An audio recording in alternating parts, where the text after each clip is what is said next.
और बात बता दूं सब लोगों को कि मसला ये है कि अगर मज़ार नज़र आ जाए तो मज़ार के अंदर हम्म। एक और चीज़ होती है, मस्जिद।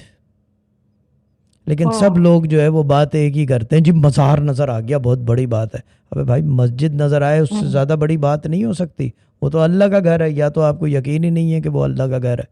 मज़ार से ज़्यादा अगर देखा जाए तो कुव्वत किस चीज़ में है दुनिया में, सबसे ज़्यादा ताकत बिल्डिंगों में, वो मस्जिदों में है।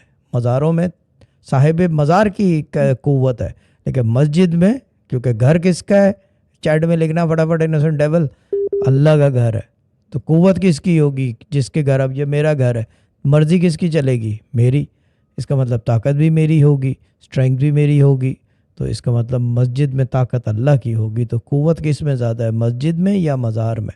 बड़ा ये डिफरेंट, ये सोचने वाला टॉपिक है कि हर मज़ार के साथ मस्जिद होती है, उसकी कोई तस्करा, सब खुश, मज़ार नज़र आ रहा, ओए ओए ओए, मैं वाइटी मटेरियल बन गई, मैं